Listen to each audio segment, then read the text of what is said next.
Thank you for coming on. I appreciate it.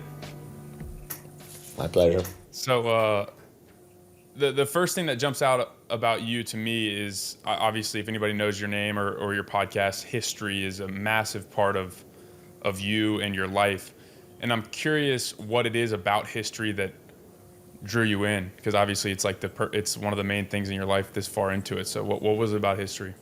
I think the cool thing about history is that it's just a collection of stories, basically, and we are storytelling animals. We like stories. We like stories in movies. We like stories in literature. We like to get our stories from so many different directions. So to me, history is just one more way to do it. And it's the cool thing about it too is that by virtue of just being one person having only so much time on earth, there's only so much you can experience directly. History allows you to tap into the experience of a whole lot of other people, see some ideas, how they worked out in the past, or some concepts that you may be having where you're like, hey, what about if we did this? Nobody seemed to go in there. And you find somebody in history who has done it, and you get to essentially test your ideas against somebody else's experiments. So there's beside the entertainment factor of storytelling, there's a lot you can learn from other people. Absolutely. It was always my favorite class growing up, like in elementary school and high school. I struggled in math and science and all that stuff, but I always loved and found it very easy to focus in my history and social studies classes. So I think it is very entertaining. Some people might disagree, but um, as I understand it, you're a Native American professor and history of religion. Yeah, I mean, I teach a bunch of stuff. Actually, in school, I only teach U.S. history, Native American, and history of religions. Yes, that's all I'm teaching in school. But then, that's also why it's fun to have a podcast because I'm interested in so much more. That is nice not to have to be limited to that, but to be able to kind of range all over the place. Yeah, and in your most recent History on Fire podcast episode on Musashi got me Oh yeah, yeah, extremely excited because that's one of my favorite books yeah, of all time, if not my favorite. yep. And I'm curious because I'm absolutely fascinated by him as a person. And you even said it at the beginning of the podcast how there's a lot of fact and a lot of fiction that gets conflated with him. Yeah. So I'm curious, what's it like studying somebody that's so much of like an enigma almost? It's such a nuanced topic with like the line so blurry. Yeah, I mean, in a lot of cases, you're gonna have that the sources tell you a very limited story, where what you actually know for sure is not a whole lot. There's enough to draw you in to say, wow, there's a great story there, but the exact details are often really fuzzy. I mean, they have no idea. Like, for example, the battles that Musashi was part of, they have no idea if he was really there or not, which side he fought on. They don't even know which. So it's like, the actual knowledge is very limited. There are times for Musashi's life where, from the time he's like 32 to the time he's 50, we have almost nothing. So, things like that of course limit a little bit how you can tell a story. And the part of doing history rather than fiction is that you're just honest about it and you just go like, hey, this is what we know, and this is where our knowledge stops, and this is where we pick it up again. Was there anything in particular that in your studies of Musashi that surprised you from what you had known or thought to know Yeah, prior? I think I had that same experience researching Marcus Aurelius, where don't get me wrong, I still like the Musashi story. I like the Musashi story better than Marcus Aurelius, but like I still like it, but there were some aspects that were less, I was less gung-ho about it than I was before. Because the more I look, like okay, so there are a couple of fantastic things with Musashi. His thing of just being so completely independent, not serving any other of the warlords in Japan at the time, his artistic ability to, the whole idea that when you find a way in one field, you can apply to a bunch of other fields. So he became not only a great swordman, but a great artist, a calligrapher, a sculptor, all these different things, right? Beautiful.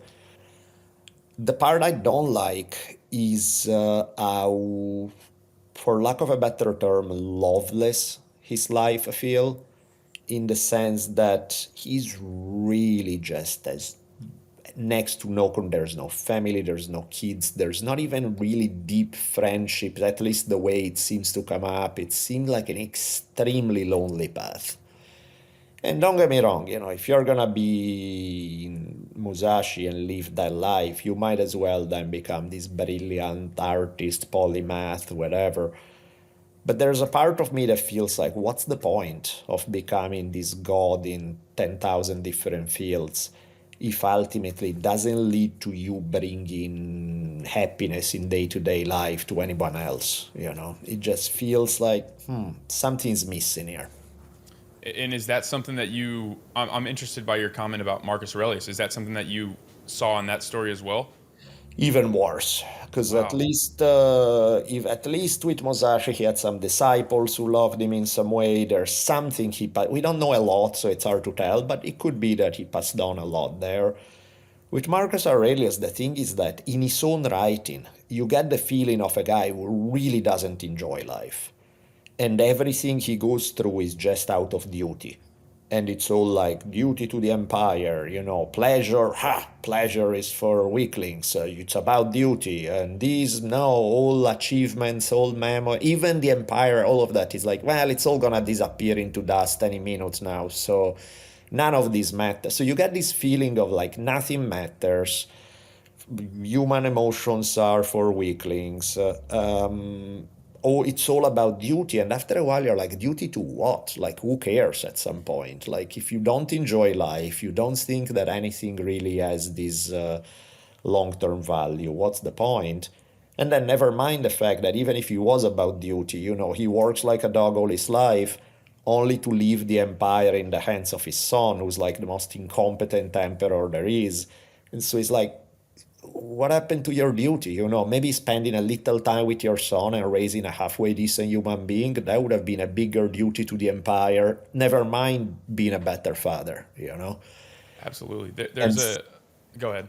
and so that kind of left me a little bit turned. Like you always hear Marcus Aurelius as this genius of stoicism, this and that. And then the more I look into his story, the more I was like, ish, doesn't look that great. What are your thoughts on stoicism? You just mentioned that.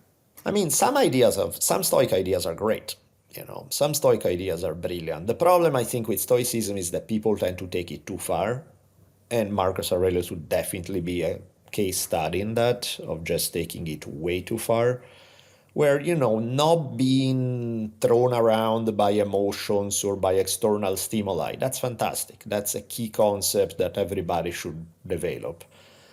But in some cases, this notion, the way some of the Stoics take it, where love is a weakness, human relations are whatever, there's this vibe that's very robotic, that's no longer human, that is not like, oh, you are becoming a master of emotions in a way that they don't affect you anymore, is that you squash emotions to a point where you're dead inside. And I think there's a line there, and it's important to know which side of the line you fall on. Because one is a great concept that's healthy and helpful, and one, you just become an insufferable asshole. Yeah, there's a fine line between having control of your emotions and being emotionless. Exactly. And it seems Exactly. like that's the far end of the stoic spectrum is that Yeah. emotionless. Yeah. And as Yeah. you mentioned, it just seems like a fruitless way to go about life. Yeah. I mean, Marcus Aurelius, I kid you not, he has a line where at one point he talks about sex as kind of like in these disgusted terms. And he's like, sex is just an exchange of mucus and bodily fluids. And you're like, and I wonder why your wife cheated on you. That's so strange. Who could have ever thought? It's just like, It is so, interesting to hear you say that because the reason I wanted to get into Marcus Aurelius is too because I've always had this sort of elevated perception of him. I thought, oh, Marcus Aurelius like the yeah. epitome of great leader and man. Um, but to hear that he may have not had that sort of well-roundedness that he was maybe known for is pretty interesting. And there's a lot of obviously nuance to that story. Him, would you say there's a ton more resources for him than Musashi? Yeah, I would bet. for sure. For So that sure. stuff is more factual in knowing that. Yeah, we definitely have more info for, and even then, there are some that we don't. You would expect a Roman emperor who would know everything about him. Not everything. There are some gaps, but we do know a lot. And to me, one can argue about exactly how far Marcus Aurelius goes with the Stoicism, but like to me, the worst aspect about him in terms of just evidence, where it's kind of hard to argue with the evidence, is how terrible of a job he did as a parent. That's a big one. Not only because it's your kid, it should be a primary responsibility, but also even if you're purely thinking in terms of his role as an emperor, you do all this job and you essentially toss it all away because you leave it in the hands of a successor who is absolutely not fit for the job. That's not a very good emperor either, in my mind. Where do you think he failed, like as a parent? I don't think he was. I mean, again, it's not like parents in Roma, especially fathers in Roman times, were not exactly the involved guy who also he probably had this attitude of like seriousness, duty, this. He's not the guy who's gonna sit around with the kid and play on the floor, you know what I mean, and create a bond and do something. So I think he probably didn't spend enough time, didn't spend enough. When he did spend time, it was probably too much on this emphasis on work hard, be disciplined, which when you have not established a bond with a kid, that stuff just sound like a turn off. Like a kid is not gonna want to listen to you. He's like, no, I want to play. Fuck you. Why would I want to do this and that? And it's like, and again, if you have built a bond, you can get away saying stuff like that, and the kid will listen to you. If you have not built a bond, they won't. The direction without rapport is just Yeah, authoritarianism in a way. It's kind of exactly. just, but when you have that rapport, then it's like, oh, maybe he's saying this because he loves me. Have you seen the movie Gladiator? Yeah, yeah, yeah. I think in that movie they do a pretty good job. Commodus's character talks about like all he wanted was for his father to love him. Yeah, You know, yeah, yeah. Commodus, for those that do not know, was Marcus Aurelius' son who ended up being an atrocious emperor Hmm. in the Roman Empire. But in that movie, he's like, all I wanted was for you to love me. So I think you're right in that he might have been a little too distant, or maybe even a little too authoritative.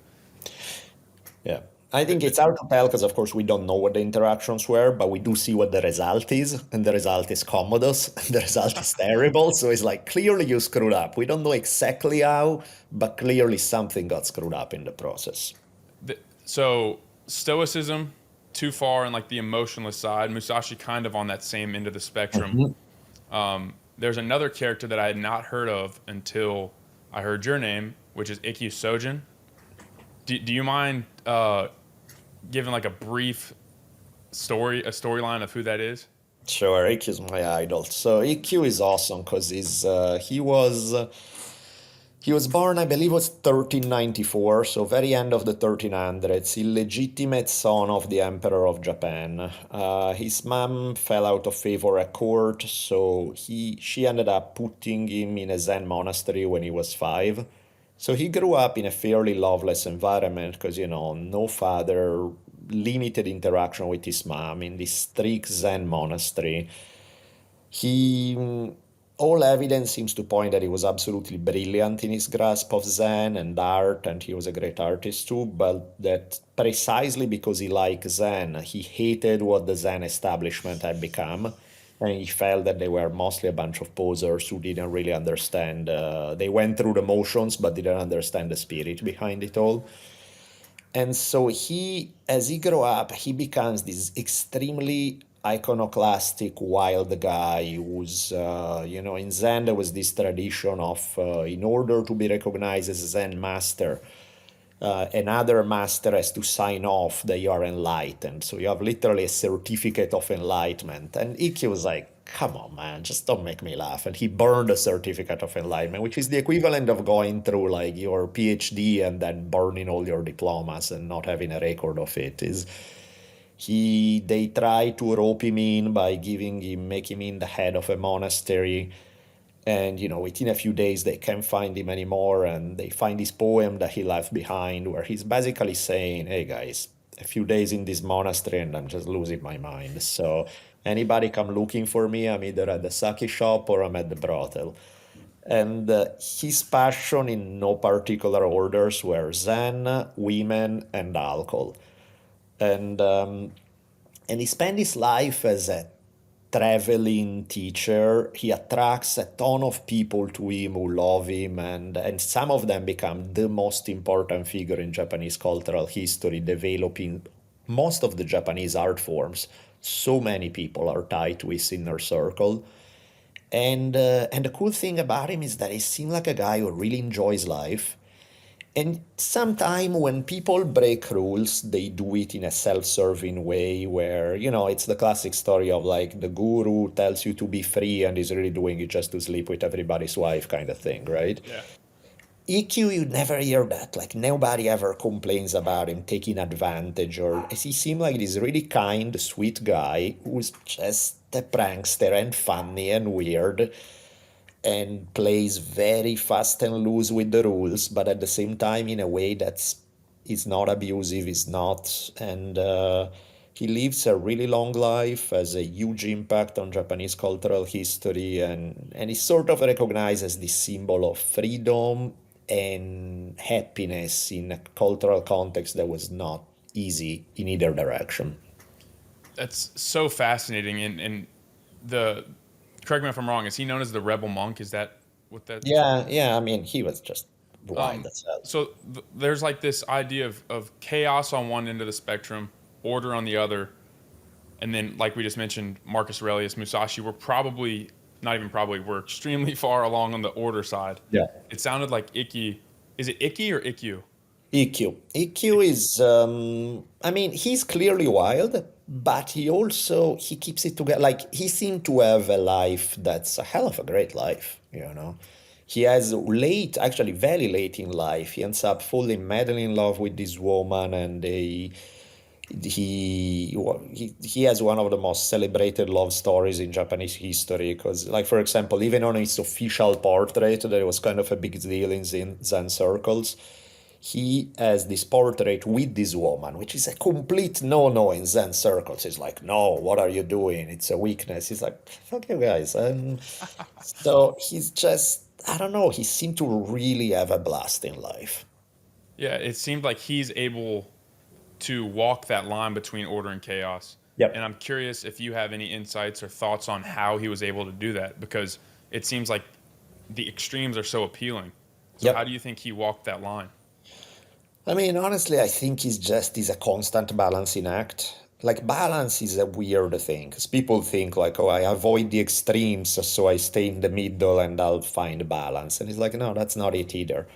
Balance is a constantly being slightly off balance one way, slightly off balance the other, and the art of it is catching your balance so quick that your being off balance was never too far in one direction or another because you're constantly course correcting.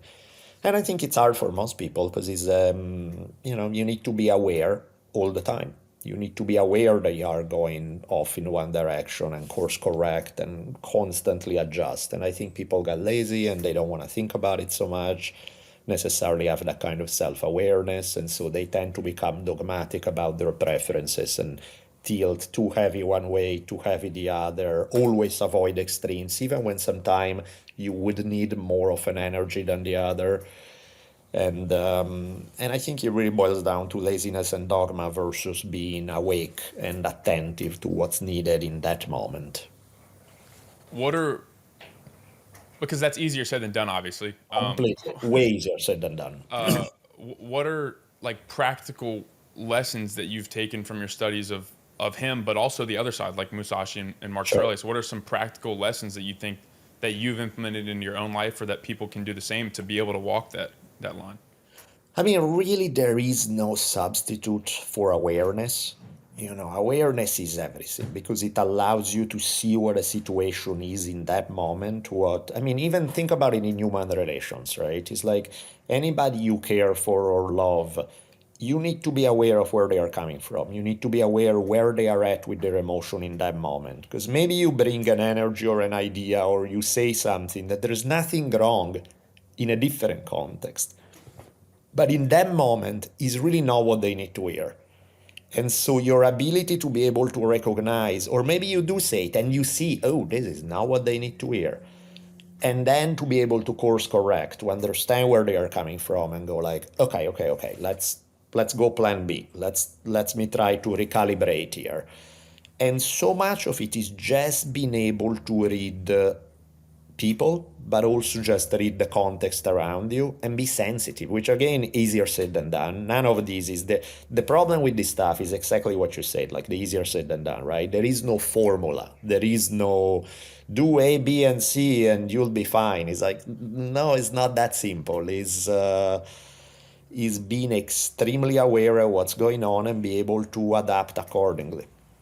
And it's interesting you said awareness because I feel that the world today, specifically the Western modern world, it's almost like a war on awareness or a war on attention in Oh many yeah. ways with all the Yeah. distractions going on. Yeah. So the challenge and my question to you is how then do we cultivate that awareness?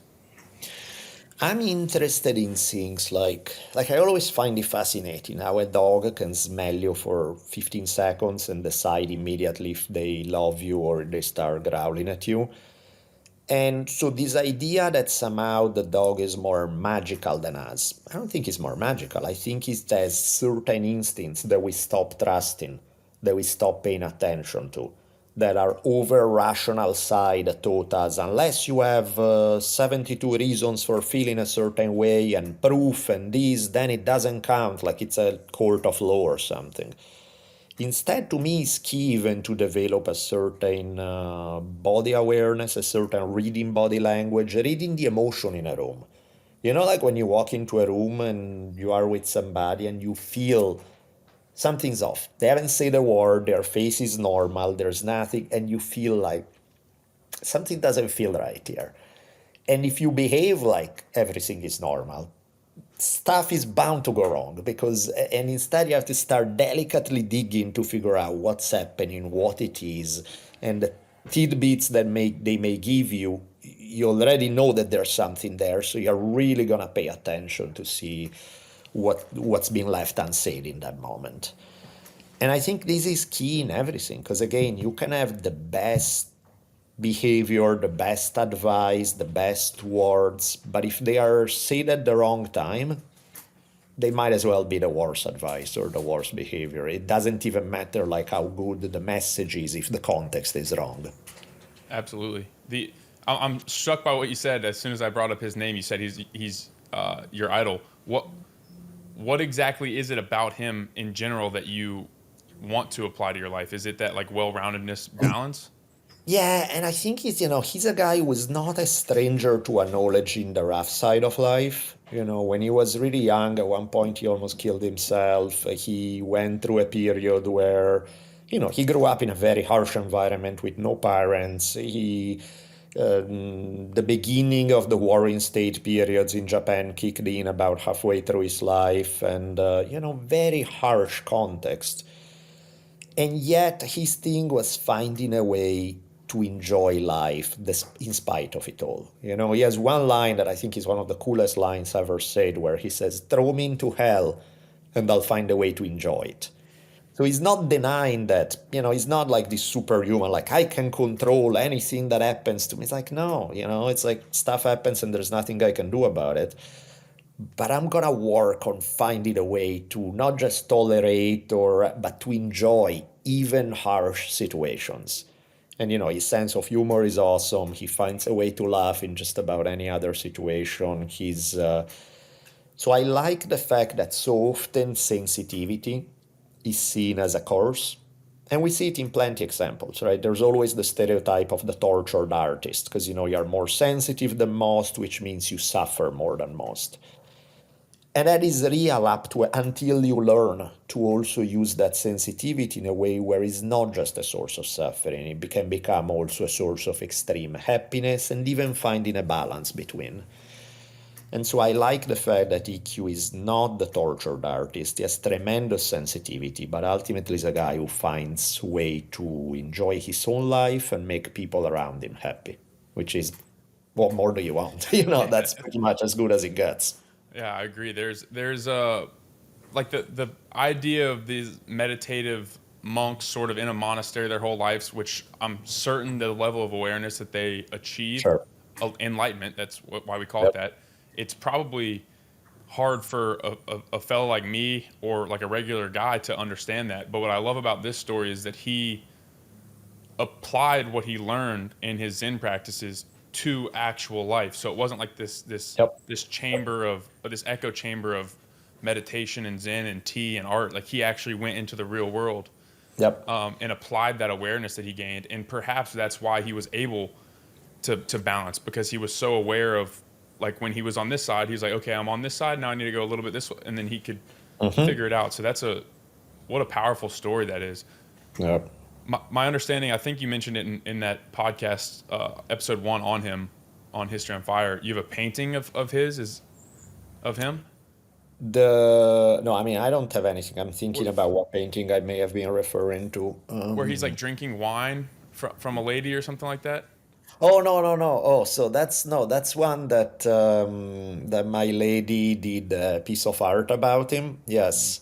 I'll show it to you actually. I mean, listeners don't get it because it's a audio podcast, but I'll show it to you too. Yeah, Is it? she did this one where there's this lady, naked lady, is pouring wine rolling down her body, and he's drinking it as it falls off her boob. So that's like right here in my bedroom. Oh wow, It's yeah, that sounds exactly like it's a perfect representation of his life. yeah, yeah, yeah, yeah. That's Where awesome. he's there's a great story about him that way, where he was close to the end of his life. He was, I forget, 80s, maybe early 90s, really old. And he gathers some of his disciples and he's saying, I know that after I die, some of you are going to take to the mountains to meditate in retreats, and some of you are just going to go to town and party with women. And he says, both types of Zen are perfectly fine for me. But if you become a professional cleric and start blabbing about Zen as the way, then you're my enemy. And I thought that's perfect. Yeah, that's a pretty appropriate representation of his life in terms of his disciples went in two opposite directions almost, but they hopefully kept that same level of awareness that we've been talking about. Right. And so you said he's your idol. I'm curious now, given your breadth of knowledge and history, do you have any other historical figures that are up there for you in terms of role models? Uh, I think it's more well-rounded because the outcome is so awesome. There are many people that I can relate to partially, but more often than not, so many of the people I enjoy researching and diving into are fantastic in some way, but mildly mentally deranged in others. And they are all over the place emotionally, and they are, these very intense characters that are not exactly the model of balance in that regard. So I think like there's a lot that I pick a little from this guy, a little from that guy kind of idea. But in such a well-rounded way, no, I don't think anybody quite lives up to the EQ approach. He's just great.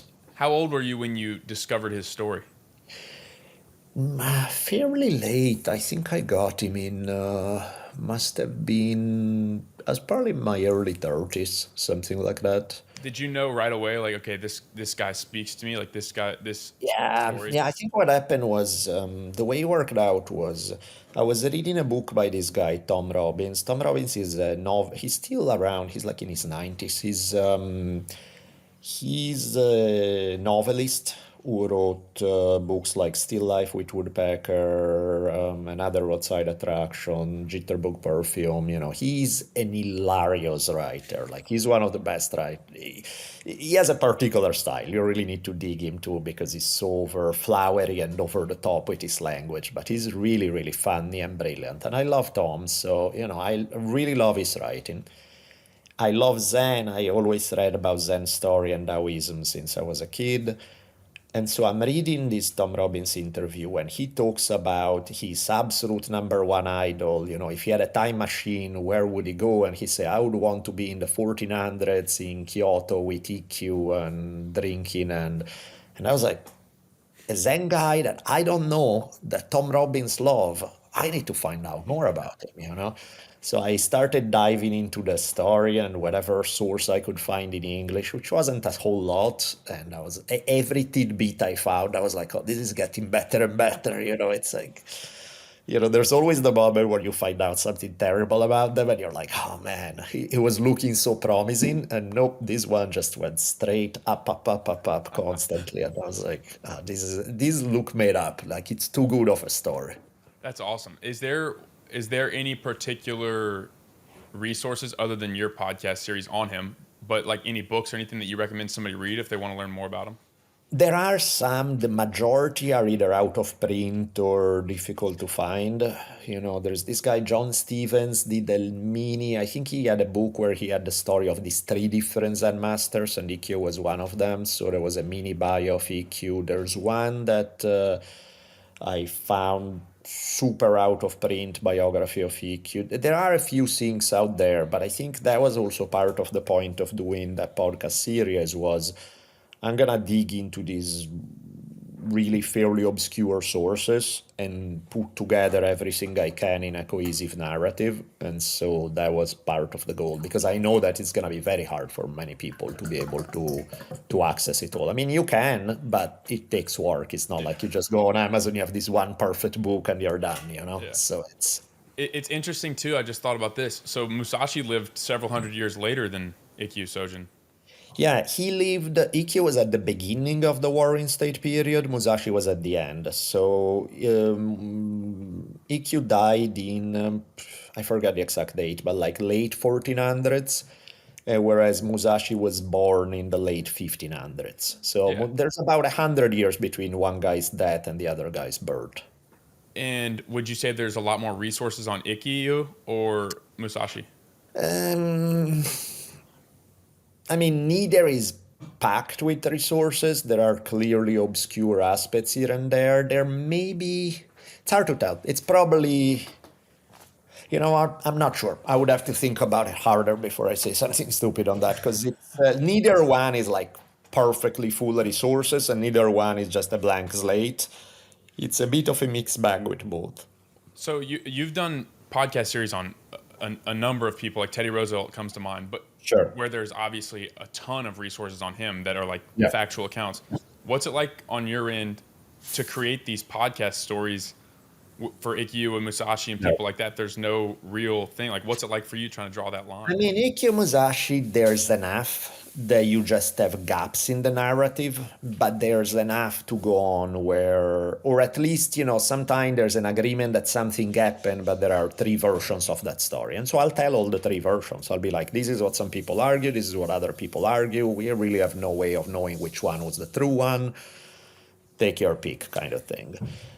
There have been cases where I've done podcasts with even a lot less. Like there's a story that I think is fantastic, but there's so little about her. There's this lady who, at the beginning of the 1800s in China, she became the most successful pirate of all time.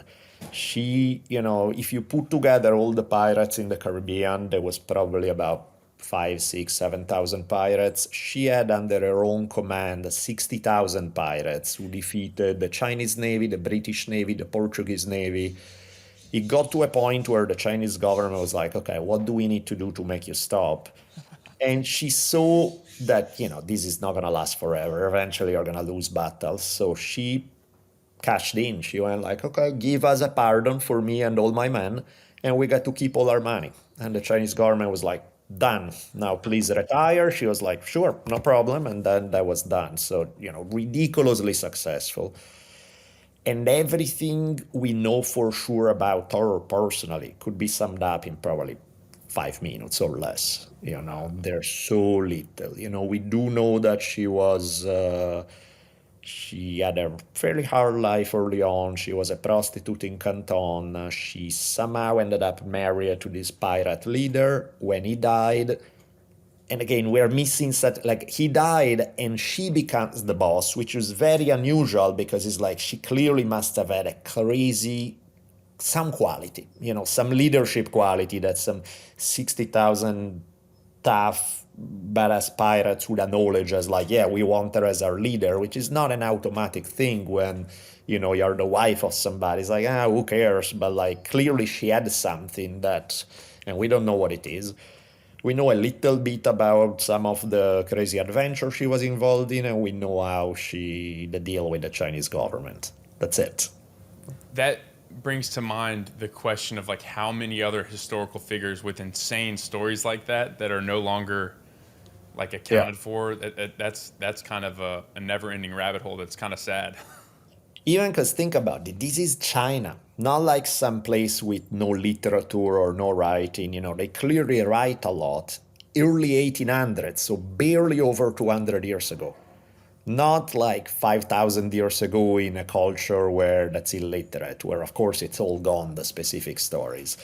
So if you can have this little about somebody who had such a huge impact little over 200 years ago in China, that tells you that, the majority of stories that exist we'll never know. That's kind of sad, but I guess that's the way of the world. Yeah. The Another subject in history that I've always been fascinated by, and it fires me up to know that you are also, is Native American history. Yep. Is there any particular stories or leaders or tribes that you like stick to or that you're fascinated by? I mean, I like everything, but I had more experience in terms of people I know and friends on mostly Lakota, mostly Lakota people. So Great Plains and that kind of stuff. So I just know more about it. What There drew are you to Native American studies? I wish I knew. It's weird because, I grew up in Italy far from that context. And somehow I don't remember a time when I wasn't reading into it or so something must have happened when I was tiny where who knows what it was. Was it a movie on TV? Was it something that hooked me in and I was endlessly fascinated ever since? So I have no idea though, because but it dates. It really must have been something that I bumped into by chance, I guess, when I was tiny. Yeah, I always grew up. My dad's from Texas, so Hmm. I always grew up every Saturday we'd watch cowboy movies, Yeah, yeah, of and course. and the obviously Indians were part of Yeah, the yeah, Cowboys. So I've always been fascinated by it, and I think I'm assuming that it has to do with that because I also am fascinated by like cowboy culture and all that stuff. yeah, So I'm assuming for me it has to do with that. Like I've read "Bury My Heart at Wounded Knee." Have you read that book? yeah, yeah. Stories like that. Those are books that I would pick that up before I pick up my phone in the morning because I'm just like so intrigued by the stories. Are Yeah. there any stories within the Lakotas or like leaders within the Lakota tribe that you are fascinated by or that stick out to you? So as far as books, there's one book I like a lot. When it comes to native stuff, it's kind of what I recommend all the time because it's so well written and the stories it tells is fantastic. Like the writer Joe Starita is a great storyteller, and it's called The Dull Knives of Pine Ridge. The Dull Knives of Pine Ridge take the story of this family from the late 1800s down to the late 1900s, and it's just supremely well told. There's a lot of humor in it, which is great because it captures real Lakota culture where, yeah, there's all sort of drama going on all the time, but people are cracking jokes constantly. And so there's a little bit of that flavor. There's the great, I mean, it's funny because to me it's a funny book. People read it and they're like, that was so sad. And it's because I forget that they've never been exposed to the fact that it's a harsh history. That, Yeah. yeah, there are terrible things that happen all the time. But to me, it's like, yeah, I know that stuff. But did you see that joke that he made about, it's like, so it's probably not a funny book, but, it has definitely a lot of humor in it. And as far as stories, I did a four-part series very early on about Crazy Horse. I did a five-part series that started as a biography of Sitting Bull, and then it became the Ghost Dance, and finished with Wounded Knee, which was after Sitting Bull had died. And that was an intense one. That was definitely a bit intense. Yeah. I done a series on a little bit further where I kind of balance it out with also a white guy's history at that time, like the War for the Black Hills. So I dive into a lot of also Custer and his weird psychological makeup and the Lakota side and sort of just opposing the two. So yeah, I've done a lot on that one. It's it's so nuanced, obviously, but as a white guy growing up in the South of America, obviously most of the stories that I heard actually weren't even about like the Creek or the Cherokee that were near where I'm from. They were all usually about the cowboys and the Yeah, Indians of the West. And there's definitely an element of propaganda. Not maybe it's intentional, maybe not, but like you always think of the Indians as the bad guys, the guys sure. that are scalping Yeah, innocent settlers and all this stuff. So when I started to get into SC Gwynn, I haven't read his book on the Comanches, but I've listened to yeah. several podcasts and things like that. And then when I read "Bury My Heart at Wounded Knee," you start to understand that like these people were living their lives completely isolated. Like what white Yeah. settlers were doing was irrelevant, and it's just such an interesting picture of human nature, right? Because it's like these two forces that clash, and it's almost like a like the way of like the old ways versus the new ways, and it's just this interesting battle. The way so much of the history has been written, it's always seem to always be missing the mark because it's like if you read the old books or you watch the old movies, they were fairly racist and it was like, yes, savage wild Indians being horrible and poor white people. Then post 1960s, the script was flipped. And it was evil colonizers who are terrible in every single circumstances, and natives just hug trees and talk to the furry creature of the forest, and they are peaceful and nice. And you're like, yeah, that's not it either. It's like now, rather than saying, okay, one missed the boat dramatically by being heavily racist, one is way too romanticized, let's find where he really is. What I'm seeing now is just a swing of the pendulum back toward racist writing. Not quite as explicit, but pretty close. I mean, I've seen a bunch of books that came out in the last 15 years or so that are so blatantly racist that it's hard to even believe, like, is this stuff really getting published now? I mean, I kid you not, there was one where it said there was a biography of Red Cloud, and there was a line that said, I forget the exact wording, but in not so many words, he was basically saying Red Cloud was really smart for an Indian. And you're reading it and you're like, time out, what? Try again? It's really that's where we're at. And it's like, and the way it's presented is that these books are like, we racist. No, we are simply countering the excessive romanticization of the culture. And you're like, you're right that some of this has been too heavily romanticized, but what you're doing is going back to the very negative stereotypes that created the counterbalance of the heavily romanticism. You're not presenting a nuanced picture, you're just going right back to where you started. So it's a little bit disheartening to see some of these books being published and being even very popular, where I'm just like, Jesus, man, this is trash. Yeah, it seems like a commonality amongst humankind in general. It's like it almost ties into what we are talking about with ICU, where it's like Mhm. you have these extremes, and it's just so hard for people to just Yep. walk the Yep. middle. I don't know why that is, but I guess whoever has that answer is probably a pretty cool dude. I want to talk to him. Yeah, yeah, yeah. No, and yeah, I think that's exactly humanity, right? It's the tendency because it's so much easier to follow reality now. It's all black. No, it's all white. It's easy. You don't have to think about it very hard. You don't need to be sensitive. You don't need to be aware. You can just go with a playbook of this is how it is all the time.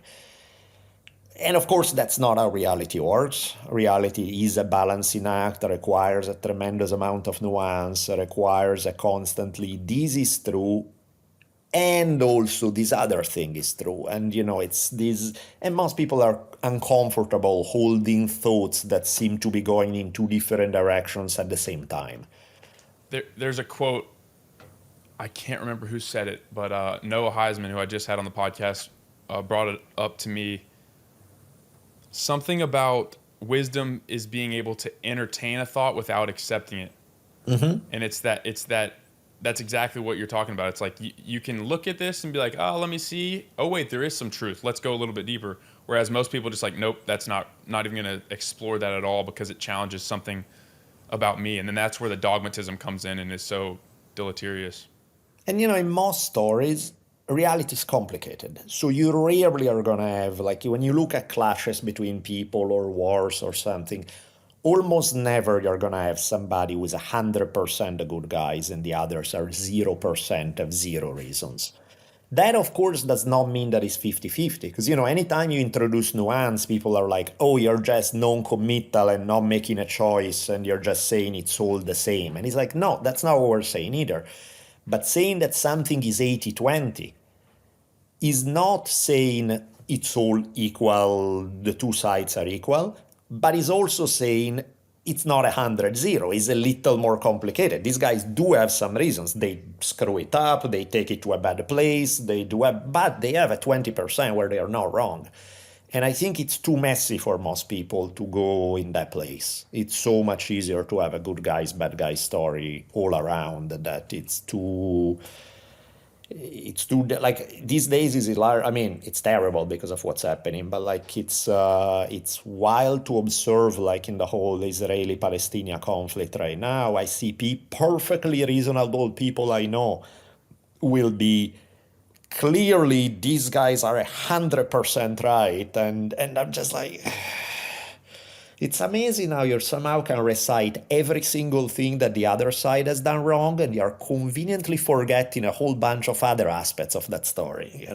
Yeah, it's And I'm not telling you should say they are equal. You pick your side by all means, but come on, be a little more honest about the fact that it's a bit messier than the way you're presenting it.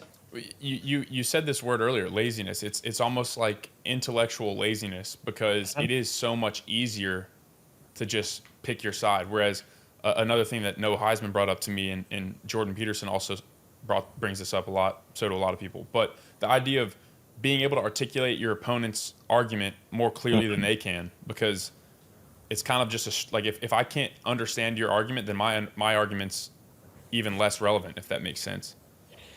And also, at the end of the day, unless in most conflict, unless you're going for squashing your opposition, which first there are some moral questions about it, but also it's never going to work, right? Because unless you're advocating full-scale genocide or the elimination of your personal enemy, that thing is still going to be around, that people are still going to be around, that one thing. So ultimately, no permanent solution comes from full-on conflict. You're not going to win an argument. You're not going to win that thing without some kind of resolution down the road.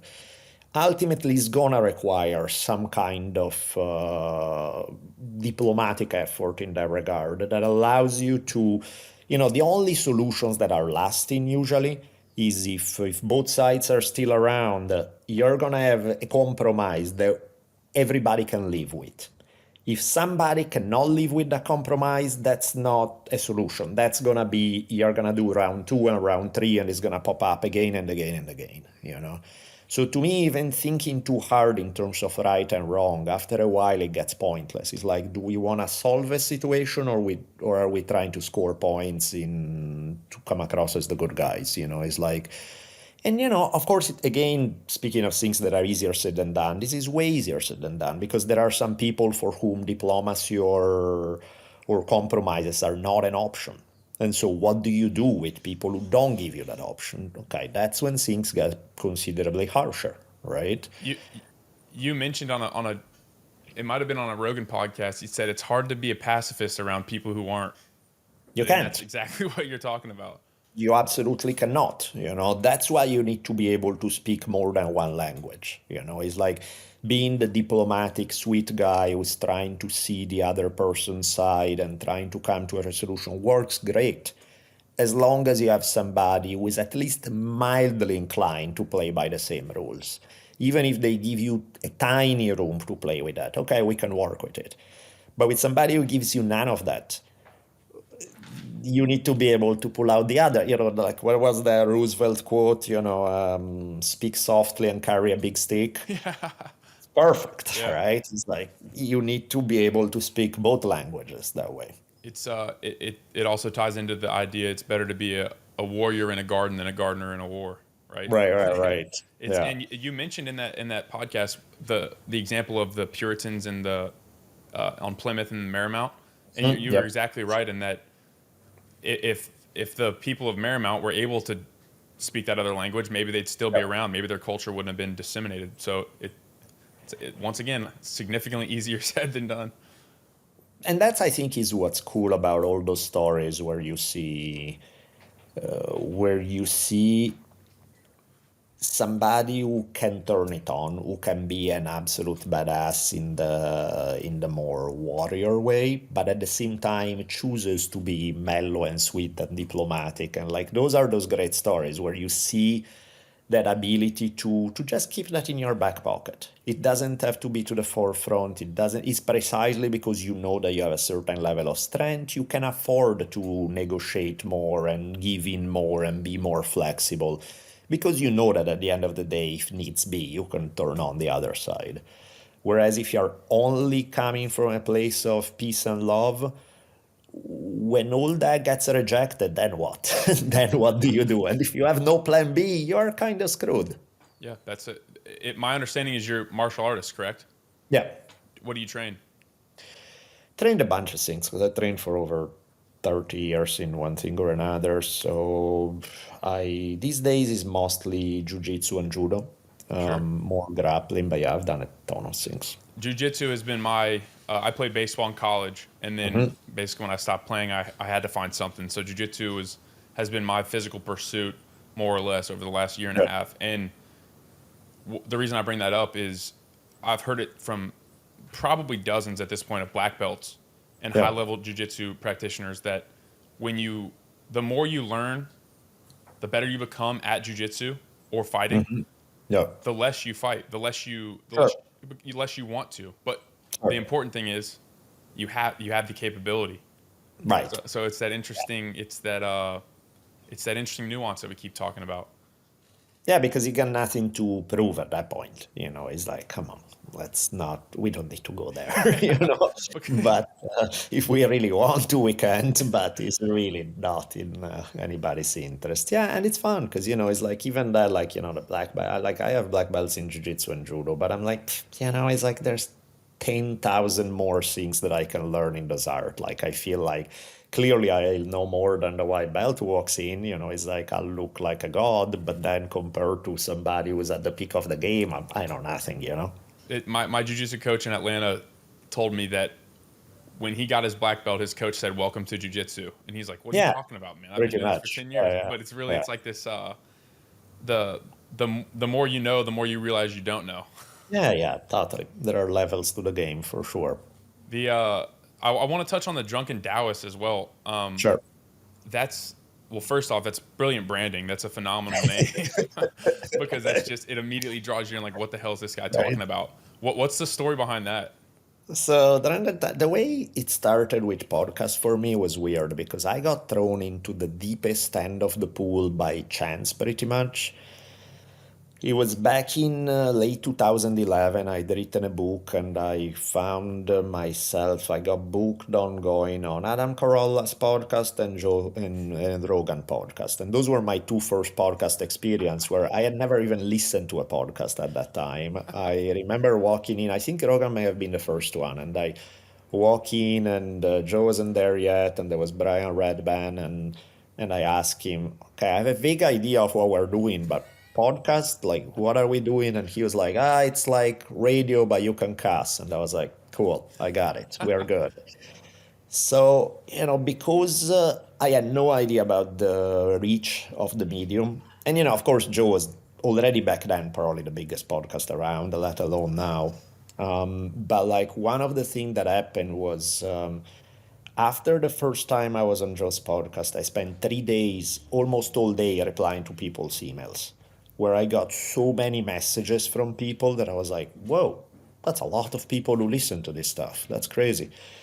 And so I started getting booked on a bunch of other podcasts, and Joe had me on again and again and again, and then Duncan Trussell podcast, and this, that, and the other. And so a bunch of people were telling me, you need to do your own podcast. And I was like, man, I'm already stretched thin with so much stuff. And, my primary way for expressing myself has always been writing. I'm like, I want to write more than anything. But then I was like, you know what? Why not? Why don't we try? And to defeat my natural laziness to learn new things, I had Rich Evers told me, I am an editor in Culver City. I can help you out with the recording, editing, all of that. Another guy, Evan Culver, came in and say, I can put up the website for you and help you publish the app. I was like, so I just need to talk into the microphone and that's it. They're like, okay, I can do that. That we can. So we started Drunken Taoist, which was, in some way, it's a harder show to sell, like compared to something like History on Fire. History on Fire, you don't need to like me. People like history. They find, oh, it has a cool logo. The name catches them. They listen, right? Drunken Taoist is mainly something that there is no single theme. It's not like history or this or that. It's pretty much a life podcast, which of course is because it's broader, it also has less of a built-in audience because usually built-in they are there to listen to one particular thing. Drunken Taoist is all over the place. It's really just about philosophy, life, sports, sex, you name it, whatever.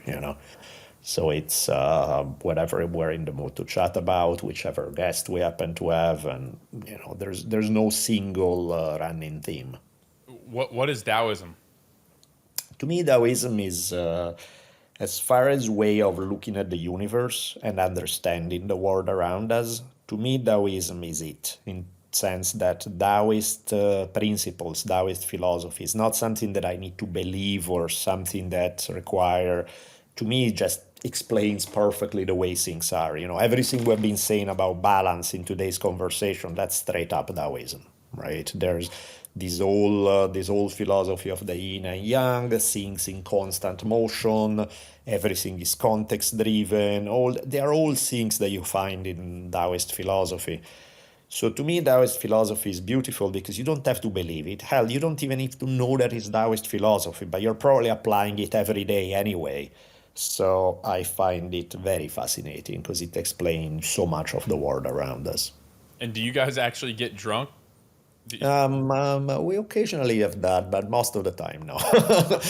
Most of the time is, but I do like my wine, I have to say. well, It's, because I just feel like that's such a like it really is phenomenal branding. Because I'm sitting here yeah, thinking like I have a very broad understanding of Taoism, but I'm trying yeah, to think about how entertaining and potentially uh, enlightening it would also be to hear somebody get drunk and then try oh, to talk yeah, about it. So that's yeah, yeah, yeah, that's phenomenal. I have one more question. I mean, we're pushing that one yeah. hour mark. I'm always curious, especially with people that are further along on a journey than me, especially in a direction that I want to go. You being a very successful podcaster, historian, um, generally cool human. What would you what do you know now that you wish you knew when you were 24 years old? The thing is, knowledge, unfortunately, is not a product that somebody can tell you, here, you know it. I mean, you probably, by the time you're in your 20s or 30s or something, you probably have read everything you need to know in terms of concepts. It's not that somebody, very unlikely that somebody later in life is going to tell you something you never heard. You probably have heard it before. But maybe they explain it in a way that for the time where you are at in your life and the way they phrase it, something clicks.